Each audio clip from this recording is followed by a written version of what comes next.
Hey kids, welcome to A Word from Wilbur. Yep, I'm Wilbur, and I've got a word for you. Have you ever had a falling out with a friend? I don't mean falling down with a friend, like you're skateboarding and you crash and fall down. No, I mean a falling out, where you get in a big fight and you're no longer friends anymore. Some big hairy argument goes so badly, and it seems that there's no way to fix it, and the friendship comes to a screeching, crashing end, and what was once a cool, fun friendship now seems like you're the worst of enemies. If you have, it stinks. If you haven't, I hope you never do. If you ever have a friendship crash, I hope you'll work hard to fix the wounds before it feels like it can never be fixed. The longer you wait, the harder it is to heal. Well, this not only happens in friendships, it can also happen in families and even in nations. It happened once to God's people. God's people were called the Israelites, right? Well, they all came from Abraham. They were supposed to be one big, happy family of God's people. But they started fighting. Some of them started disobeying God and being selfish. They refused to say they were sorry and to do what was right. And God's people, God's nation, they got split up. They became the northern kingdom and the southern kingdom. They even had two kings instead of one. It was really a mess, and it made God sad. You see, he wants his people to live in harmony and to get along. Hey, let's fire up the imagination time machine again and see if we can visit.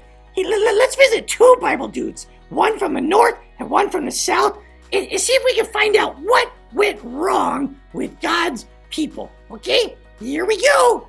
Hey, Bible dudes! Bible dudes! Hey guys, my name is Wilbur, and I'm talking to you from the future. Future? What town is that? Yeah, is that in the north? If so, I'm not talking to you. Sounds southern to me. If so, I'm not talking to you. It's not a town. It's a time. I only have a few minutes. I heard Israel split up, and I want to talk to you about it. Israel's doing just fine. We just lost two loser tribes who didn't want to be a part of us anymore. Yeah, because your king is a rebel who didn't respect Solomon's son, Rehoboam. Oh yeah? Who was twice the tyrant of his mean dad. Our king Jeroboam told your king we would stay if he lightened up on his dad's taxes. They were killing us. Whiners, you just didn't respect that he was the rightful king. Guys, calm down. Look, voice in the sky from strange place you call future. I don't know who you are, but I know this. King Rehoboam stopped worshiping the one true God of Israel. He's sinning. And if he won't stop being a bad king, we have no choice but to split up. Oh yeah? Well, you're just as bad too. Your mom's feet smell. Oh yeah? And your mom is... Hey guys, everyone loves their moms. Let's leave moms out of this. Don't you think you guys can work this out? It's not up to us. Yeah, our king's got to decide to get along. Hey, I guess I see that's true. Now we are the northern tribes of Israel. Yeah, and we're the southern tribes of Judah. I'm afraid you're going to be the divided kingdom for quite a while. Really? Well, maybe you and me can still be friends. Yeah, I guess maybe. Even if our kings can't get along, maybe we can. Well, I don't see why not. You want to go skip some rocks on the Jordan River? Sure, let's go. Later, mysterious future voice in the sky. Yeah, we'll catch you later. Later, guys. Well, at least it sounds like those two were starting to get along there at the end. Too bad their nations were at odds for many more years to come.